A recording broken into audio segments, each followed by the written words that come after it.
हरे कृष्णा। भगवान श्री कृष्ण आगे कहते हैं, अर्जुन, अब मैं तुम्हें मन, बुद्धि और इंद्रिय रूप सप्त होताओं का यज्ञ और मन इंद्रिय के संवाद का वर्णन सुनाता हूँ, जो एक ब्राह्मण और ब्राह्मणी के बीच में संवाद हुआ। ब्राह्मण ने ब्राह्मणी से कहा, सुभगे, इस विषय में इस पुरातन इतिहास का उदाहरण दिया जाता है कि 7 होताओं के यज्ञ का कैसा विधान है, उसे सुनो। नासिका, नेत्र, जिह्वा, त्वचा, 5वां कान, 6ठा मन और 7वां बुद्धि, ये सातों अलग अलग रहते हैं। यद्यपि ये सभी सूक्ष्म शरीर में निवास करते हैं तो भी एक दूसरे को नहीं देखते। इन 7 होताओं को तुम स्वभाव से पहचानो। ब्राह्मणी ने पूछा, भगवान, जब सभी सूक्ष्म शरीर में रहते हैं तब एक दूसरे को क्यों नहीं देख पाते? इनका स्वभाव कैसा है? ब्राह्मण ने कहा, प्रिय, यहाँ देखने का अर्थ है जानना। गुणों का ना जानना ही गुणवान का ना जानना कहलाता है, और गुणों का जानना ही गुणवान को जानना कहलाता है। ये नासिका आदि 7 होता एक दूसरे के गुणों को कभी नहीं जान पाते, इसीलिए कहा गया है कि ये एक दूसरे को नहीं देखते। जीव, आँख, कान, त्वचा, मन और बुद्धि ये गंधों को नहीं समझ पाते, किंतु नासिका उसका अनुभव करती है। नासिका, कान, नेत्र, त्वचा, मन, बुद्धि ये रसों का स्वाद नहीं कर सकते, केवल जिह्वा इसका स्वाद करती है। नासिका, जीव, कान, त्वचा, मन, बुद्धि ये रूप को प्राप्त के ज्ञान को प्राप्त नहीं कर सकते, किंतु नेत्र इसका अनुभव करती हैं। नासिका, जीव, कान, बुद्धि, मन ये स्पर्श का अनुभव नहीं करते हैं, किंतु त्वचा इनका ज्ञान रख सकती है। नासिका, जीव, आँख, त्वचा, मन, बुद्धि इन्हें शब्द का ज्ञान नहीं होता, किंतु कान को होता है। नासिका, जीव, आँख, त्वचा, कान और बुद्धि ये संशय नहीं कर सकते, ये काम मन का होता है। इसी प्रकार नासिका, जीव, आँख, त्वचा, कान, मन ये किसी बात का निश्चय नहीं कर पाते। निश्चयात्मक ज्ञान तो केवल बुद्धि का होता है।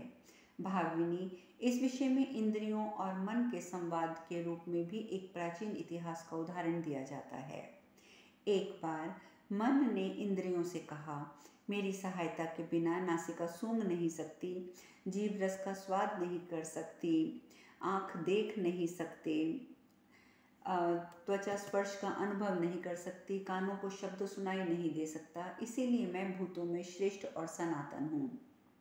मेरे बिना समस्त इंद्रियां बुझी लपटों वाली आग और सुने घर की भांति सदा श्रीहीन जान पड़ती हैं। संसार में सभी जीव इंद्रियों के यत्न करते रहने पर भी मेरे बिना उसी प्रकार विषय का अनुभव नहीं कर सकते जिस प्रकार की सूखे गीले काष्ठ कोई अनुभव नहीं कर सकते।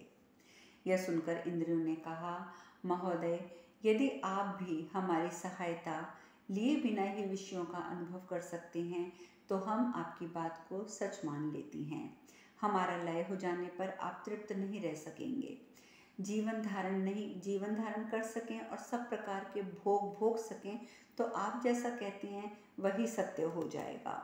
अथवा हम सब इंद्रियां लीन हो जाएं या विषयों में स्थित रहें, यदि आप अपने संकल्प मात्र से विषयों का यथार्थ अनुभव करने की शक्ति रखते हैं तो आपको ऐसा करने के में सदा ही सफलता प्राप्त होती है।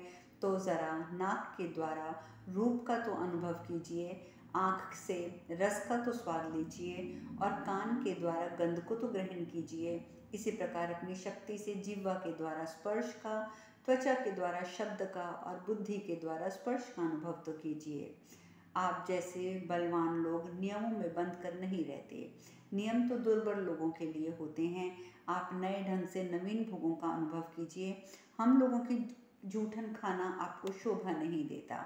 जैसे शिष्य श्रुति के अर्थ को जानने के लिए उपदेश देने वाले गुरु के पास जाता है और उनसे श्रुति का अर्थ का ज्ञान प्राप्त करके फिर स्वयं उसका विचार और अनुसरण करता है, आप भी सोते और जागते समय हमारे ही दिखाए हुए भूत और भविष्य विषयों का उपभोग करते हैं। जो मन रहित बहुत मंदबुद्धि प्राणी है, उनमें भी हमारे लिए ही कार्य करने किए जाने पर प्राण धारण देखा जाता है। बहुत से संकल्पों का मनन और स्वप्नों का आश्रय लेकर भोग भोगने की इच्छा से पीड़ित हुई प्राणी विषयों की ओर दौड़ता है। विषय वासना से अनुविद्ध संकल्प जनित भोगों का उपभोग करके प्राण शक्ति के क्षीण होने पर मनुष्य बिना दरवाजे के घरों में घुसे हुए मनुष्यों की भांति उसी प्रकार शांत हो जाता है जैसे समिधाओं के जल जाने पर प्रज्वलित अग्नि स्वयं ही बुझ जाती है। भले ही हम लोगों के अपने अपने गुणों के प्रति आसक्ति हो, भले ही हम सब परस्पर एक दूसरे के गुणों को ना जान सकें, किंतु ये बात सत्य है कि आप हमारी सहायता के बिना किसी भी विषय का अनुभव नहीं कर सकते। आपके बिना तो हमें केवल हर्ष से ही वंचित होना पड़ता है। ये इस श्लोक का सारांश इस प्रकार समझना चाहिए कि पहले आत्मा मन को उच्चारण करने के लिए प्रेरित करता है, तब मन जठाग्नि को प्रज्वलित करता है। जठाग्नि के प्रज्वलित होने पर उसके प्रभाव से प्राणवायु अपान वायु से जा मिलता है। उसके बाद वह वायु उदान वायु के प्रभाव से ऊपर चढ़कर मस्तक में टकराता है और फिर व्यान वायु के प्रभाव से कंठ, तालु आदि स्थानों में होकर वेग से वर्ण उत्पन्न कराता हुआ वैखरी रूप से मनुष्यों के कानों में प्रविष्ट होता है। जब प्राण वायु का वेग निवृत्त हो जाता है, तब फिर वह समान वायु समान भाव से चलने लगता है।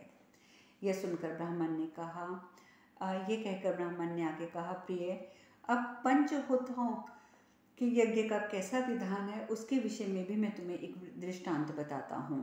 प्राण, अपान, उदान, समान और व्यान, ये पांचों प्राण पांच होते हैं। विद्वान पुरुष इन्हें सबसे श्रेष्ठ मानते हैं।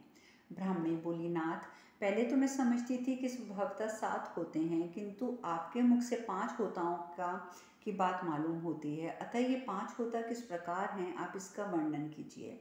ब्राह्मण ने कहा, वायु प्राण के द्वारा पुष्ट होकर अपान के द्वारा पुष्ट होकर व्यान रूप, व्यान से पुष्ट होकर उदान रूप और उदान से परिपुष्ट होकर समान होता है। एक बार इन 5 वायु ने पूर्वज पितामह ब्रह्मा जी से प्रश्न किया, भगवान, हम में से जो श्रेष्ठ है उसका नाम बताइए। ब्रह्मा जी ने कहा, प्राणधारियों के शरीर में स्थित हुए तुम लोगों में से जिसका लय हो जाने पर सभी प्राण लीन हो जाएं और जिसके संचारित होने पर सबके सब संचार करने लगे, वही श्रेष्ठ है। अब तुम्हारी इच्छा हो तो तुम जाओ। यह सुनकर प्राणवायु ने अपान आदि से कहा, मेरे लीन होने पर प्राणियों के शरीर में स्थित सभी प्राण लीन हो जाते हैं और मेरे संचारित होने पर सबके सब संचार करते हैं, इसीलिए मैं श्रेष्ठ हूँ। देखो, अब मैं लीन हो रहा हूँ, फिर तुम्हारा भी लय हो जाएगा। ब्राह्मण कहते हैं, यूँ कहकर प्राणवायु थोड़ी देर के लिए छिप गया और उसके बाद फिर चलने लगा। तब समान और उदान वायु उससे बोले, प्राण, जैसे हम लोग इस शरीर में व्याप्त हैं, उस तरह तुम इस शरीर में व्याप्त होकर नहीं रहते, इसीलिए तुम हम लोगों से श्रेष्ठ नहीं हो। केवल अपान तुम्हारे वश में है, अतः तुम्हारे लय हो जाने से हमारी कोई हानि नहीं है। तब प्राण पुनः पूर्वत चलने लगा।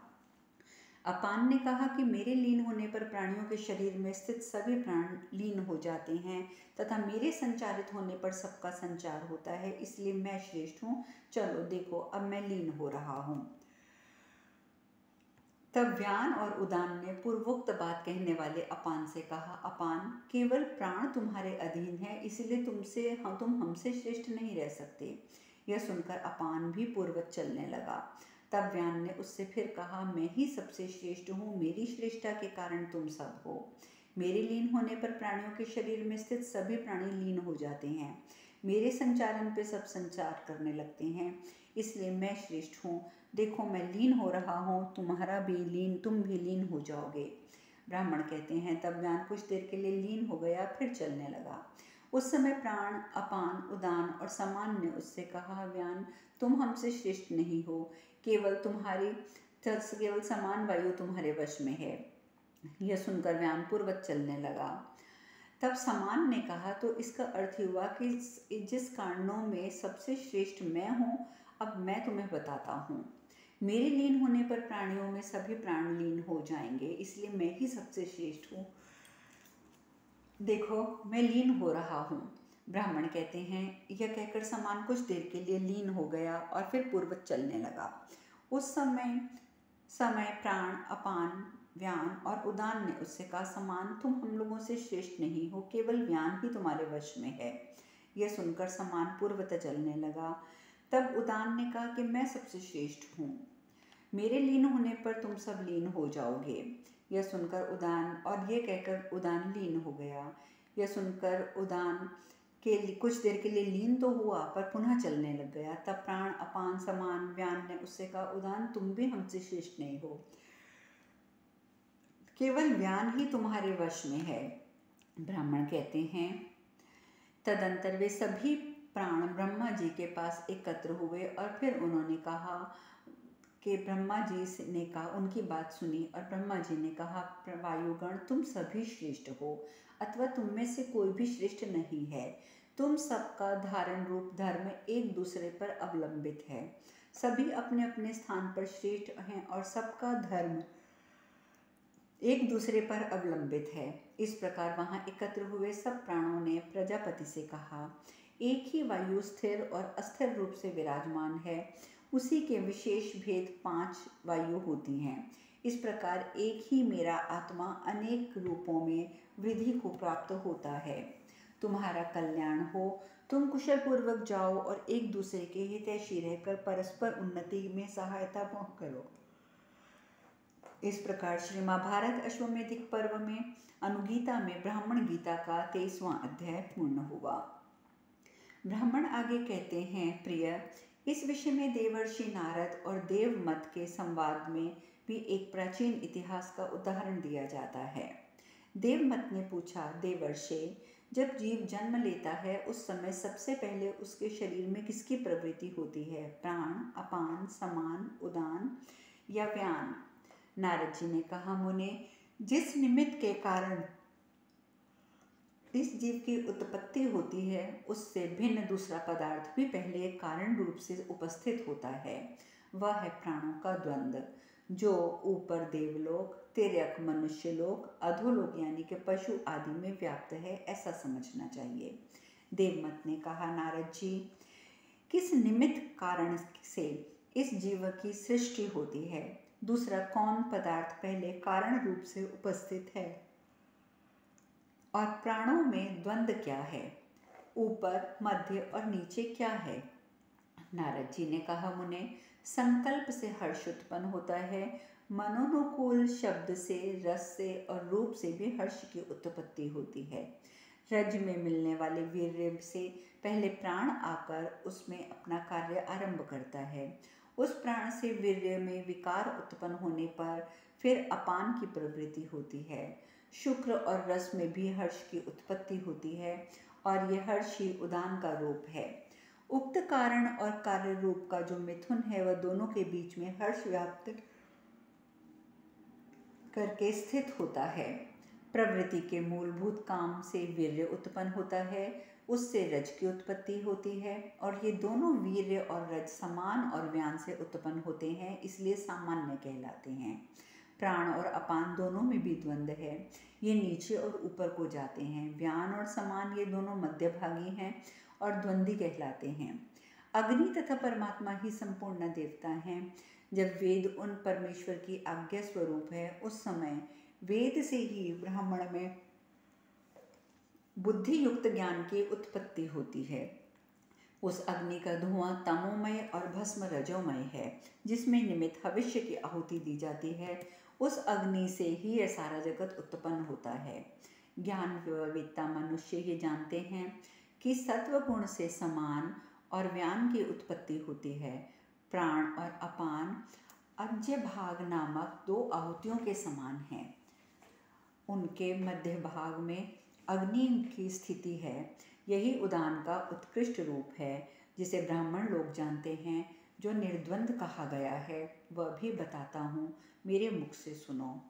ये दिन और रात द्वंद हैं। इनके मध्य भाग में अग्नि है और ब्राह्मण लोग इसी को उदान का उत्कृष्ट रूप मानते हैं। सत और असत ये दोनों द्वंद हैं और इनके मध्य भाग में अग्नि है।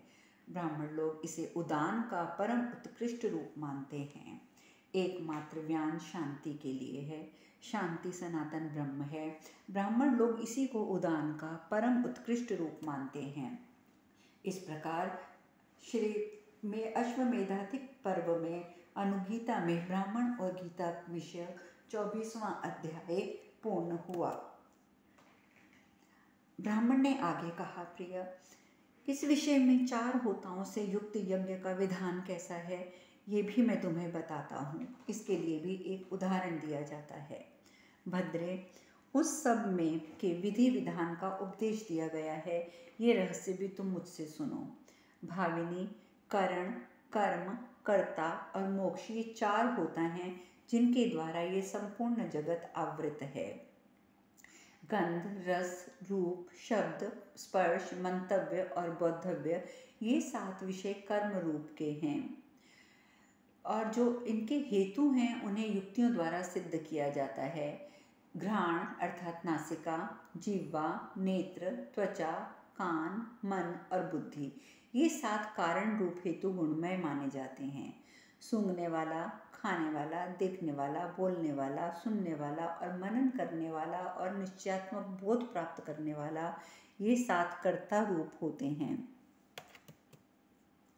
ये प्राण आदि इंद्रियां गुणवान हैं, अतः अपने शुभ अशुभ विषयों का गुणों का उपभोग करती हैं। मैं निर्गुण हूँ, अनंत हूँ। ये 7 घ्राण आदि मोक्ष के हेतु होते हैं। अज्ञानी पुरुष अन्न भोजन करते समय उसके प्रति ममत्व से युक्त हो जाता है।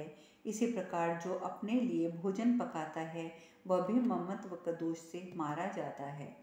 यह अभक्ष्य, भक्षण और मद्यपान जैसे दुर्व्यसनों को भी अपना लेता है जो उसके लिए घातक होते हैं। वह भक्षण के द्वारा इस अन्न की हत्या करता है और उसकी हत्या करके वह स्वयं भी उसके द्वारा मारा जाता है। जो विद्वान इस अन्न को खाता है अर्थात अन्न से उपलक्षित समस्त प्रपंच को अपने आप में लीन कर देता है, वह ईश्वर सर्वसमर्थ होकर पुनः अन्न आदि का जनक होता है। उस अन्न से इस विद्वान पुरुष में कोई सूक्ष्म से सूक्ष्म दोष भी उत्पन्न नहीं होता। मैंने योग रूपी यज्ञ का अनुष्ठान प्रारंभ किया है। इस यज्ञ का उद्भव ज्ञान रूपी अग्नि को प्रकाशित करने वाला है। इसमें प्राण ही स्रोत है, अपान शस्त्र है, सर्वस्व त्याग ही उत्तम दक्षिणा है। कर्ता अहंकार, अनुमंता मन और आत्मा बुद्धि, ये तीनों ब्रह्म रूप होकर क्रमशः होते हैं और उधर्व, आयु और उद्गाता कहलाते हैं। सत्य भाषण से ही प्रशस्ता का शस्त्र है और अपवर्ग मोक्ष से ही यज्ञ की दक्षिणा है। नारायण को जानने वाले पुरुष इस योग यज्ञ के प्रभाव में प्रमाण में ऋचकाओं का भी उल्लेख करते हैं।